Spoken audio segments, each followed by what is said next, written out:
So while we are in the grains and legumes unit, we are looking at different types of recipes that we can use, whether it be bean salads, soups that use different peas, lentils, or if it is snacks. So one of my favorite snacks is hummus. So I'm gonna show you how to take the ingredients and make your own hummus. This is a store-bought, so we're gonna compare once it's done to the store-bought brand, all right?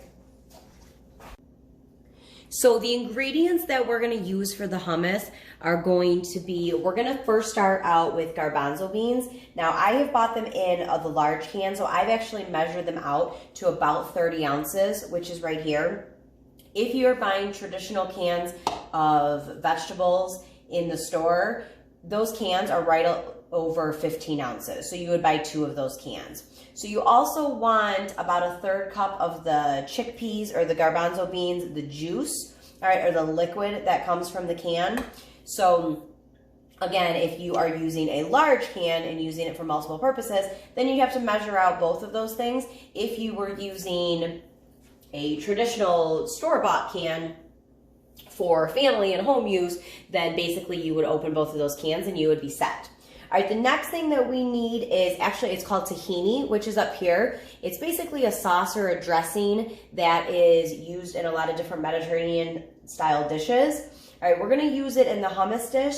You can buy this store-bought or you can create your own paste. You can see that it's kind of like a peanut butter creamy texture. It's not quite a liquid, but it's not a solid. Basically what it is toasted sesame seeds. Toast them over medium to low heat and then put them in a blender or a food processor for a few minutes. It becomes a real kind of sandy texture, and then you add olive oil and mix it all the way through until it creates that texture. All right, we're also gonna use extra virgin olive oil for this recipe. I would highly suggest using actual extra virgin olive oil versus just vegetable oil. Also, we have garlic. Again, we would use about a 1/4 cup of the olive oil. And then for your garlic cloves, about 2 cloves, which remember, if I've told you before that when I buy, the minced garlic in water or in oil, 1 clove is equal to about 1 teaspoon. So I've got 2 teaspoons here. All right, I'm using lemon juice. You can use fresh squeezed lemons.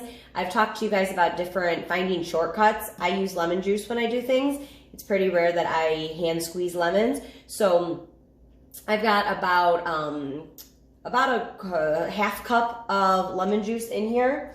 And then we have some cumin, about a teaspoon, and about a 1/2 teaspoon of salt. And again, salt is just gonna pull out all of those flavors. So we've got some parsley. This is what we're gonna do.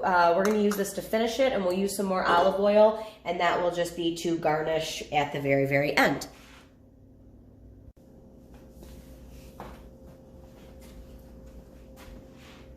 So how easy is the hummus going to be? Easy. We're gonna take all these ingredients. Once you've mise en place them and measured them out, basically we're going to add all of them into a stand mixer or blender. If you have a Vitamix, it is a little bit better. It might be a little bit easier just because they are used to kind of liquefy things, but if you have a strong enough mixer, you should be good. All right, so we're gonna use the stand blender here.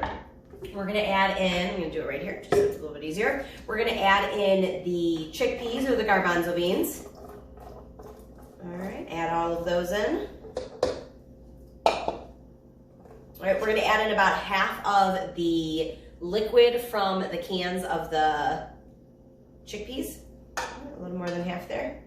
All right, add in the tahini, and that's gonna be that thick texture. Remember, we said it's gonna be a little bit more liquid than a paste, kind of a creamy texture. Our garlic, the olive oil, that's going to liquefy and really cream everything up. Our lemon juice, we're gonna pour that kind of the outsides and then add that, the juice will start to seep down the sides. It'll make it a little bit easier once we start to mix it.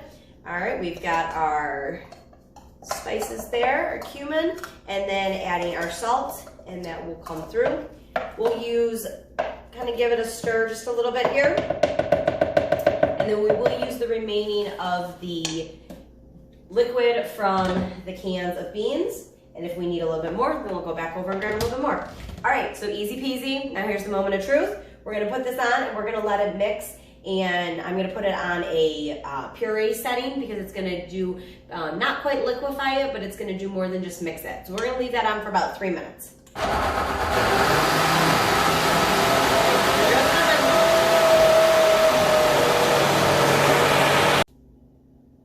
Well, what do we think? Final verdict. We've got the homemade hummus on the very far left, the store-bought hummus right in the middle. If you take a look at it, I've got the lid on it still, or the plastic seal, but if you take a look at it, it really looks pretty similar texture. One thing that is different about the hummus that is store-bought is that this is called a significantly spicy. We've added, or they have added, excuse me, peppers and spice right into the mix. You can see that it's cooked down peppers, different spices, probably some herbs too. But if you were to look at the ingredients and really zoom in, there's a lot of different words that most of us can't even pronounce, because what they are gonna be the different preservatives. So we want to take even, more simple and make the homemade version. If you want to add those different flavors and spices, add the paprika to it. You can add cayenne pepper to it. If you want to have something that is a little bit more Italian based and have that like oregano mixed with the Mediterranean style of the hummus, mix those two flavors together. Again, the sky's the limit when it comes to playing with flavor palettes. But our goal was to look like a store-bought hummus, and I think that we did a good job of that. So over on the very far right is a little hummus board. You can see that there's 2 different styles of fresh bread. I particularly like tortilla chips dipped in hummus, pretzel crisps, a couple other crackers, and then some veggies on there. So if you are looking for a healthy and super easy snack to make, a little bit goes a long way. The batch that we just made makes this whole tray that's right here, as well as there was a little bit extra and what was here. So, and that was just out of 2 cans of garbanzo beans. So really easy, really simple, really delicious, really creamy, and important that it is super healthy. Enjoy, guys.